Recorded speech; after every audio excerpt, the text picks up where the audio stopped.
So my name is Tamir, and this is my 5th year coming here. And so like I feel like Gilboa has like made me more comfortable with other people. Like now I just go up to people and say, random people I don't know, and say, hey, what's your name? I'd like to know you better.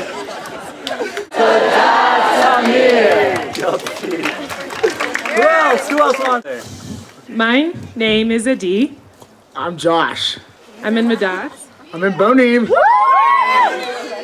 What Gilboa has changed me is my kutzah. How amazing it is, how connected we are. It's my second family. I love them so much.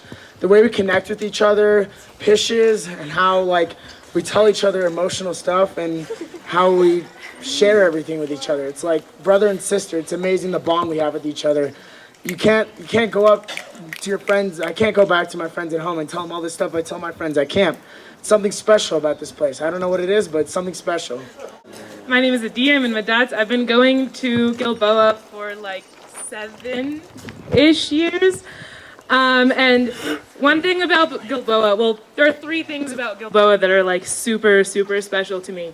My Jewish identity. Before I came to camp, I was kind of just like, sweet, I'm Jewish, Hanukkah, presents, yes.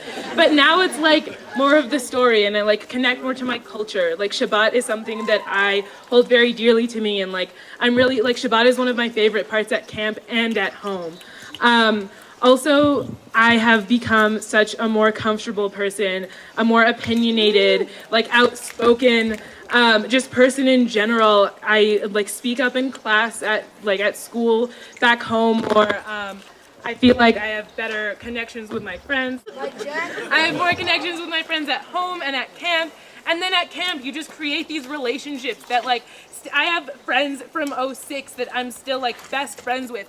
And then you go on like, it's not just Gilboa. Gilboa is just a part of a whole nother world. It's Habonim Dror. And you like live with your kutza, and it's just these relationships that stay from when you're so young until you like die. It's crazy and amazing, and it's like the best thing in the world.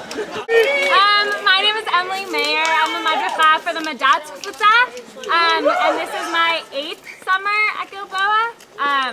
I think the most special thing about Gilboa for me has been that it's made me believe in people and believe in the world, and like this youthful idealism that a lot of us lose, I feel like will last the rest of my life. And it's made me demand something of myself and learn how to demand things of other people in a way that also supports them, and like in a way that we make the world a better place together through our relationships with one another. 1, 2, 3. So my name is Eitan, and this camp has given me a lot of ruach, which some people might say is annoying, but like this camp is just always fun and like always positive. So like we're always like singing, and like we're never just like bored. And this is a nice new camp. 1, 2, 3.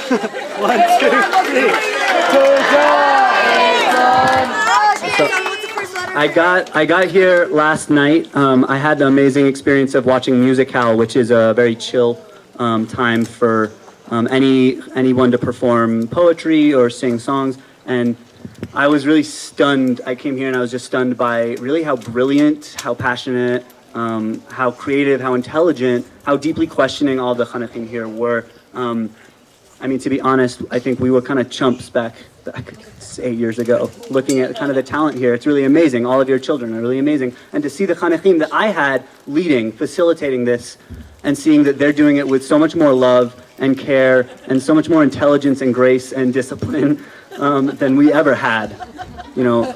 And to see that 5 years even just passed, and to see the amazing growth that Machane has had, and that this is even more so than it was when I was here, a place where chanachim are learning to, you know, to be more confident and to be better, kinder friends to their friends, to be more creative, to be more committed to their values. Just to see that this is still the place that happens is really tremendous, and to understand that that's going to keep growing. I want to do a quick thought exercise to kind of bring this home and wrap the ceremony. Imagine that you, parents, imagine that you're in the shoes of your children. So if you need to close your eyes, great. Who needs my shoes? You can, it's a metaphor, dude. Just relax.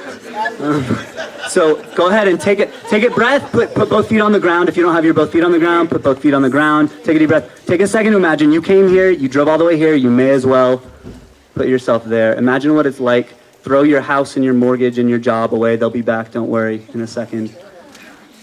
Take a second to imagine what it's like to be here as a chanich.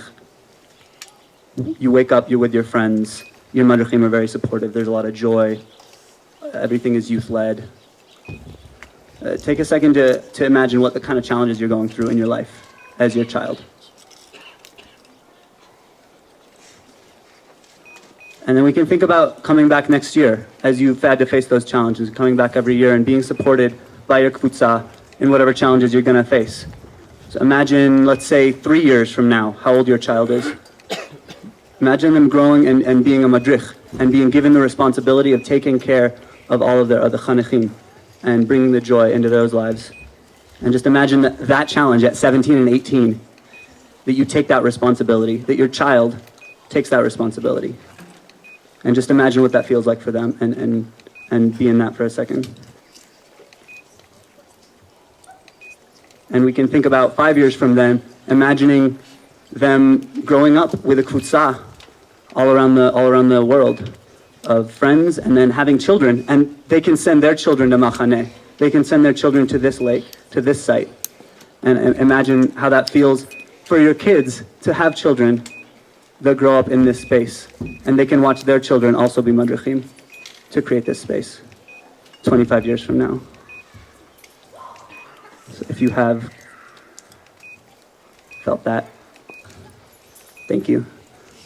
Now let's make that a reality. There's one last thing to share is just to acknowledge this space is yet to be fully purchased. We've put down $1.1 million. We need 1.6 million. 1.4. 1.6, I was told by the camp committee earlier. Thank you, though. And that's doable. We've already got 1.1.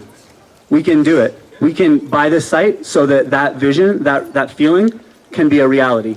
You have little programs. I want you to go ahead and open your programs and glance at your programs. Go ahead and take a look at them.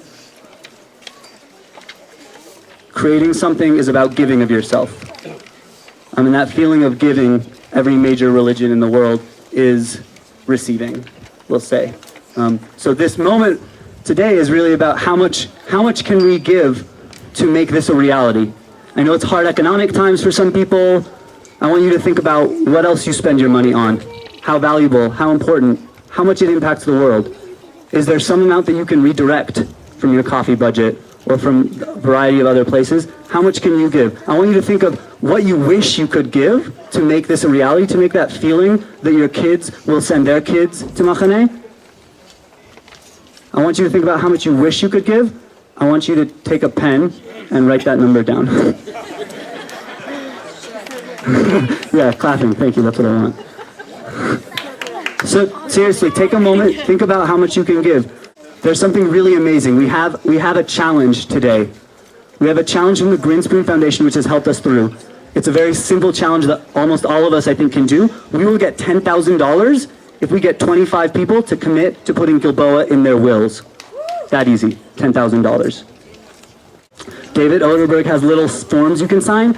If 17 more people sign the forms today, we'll get $10,000.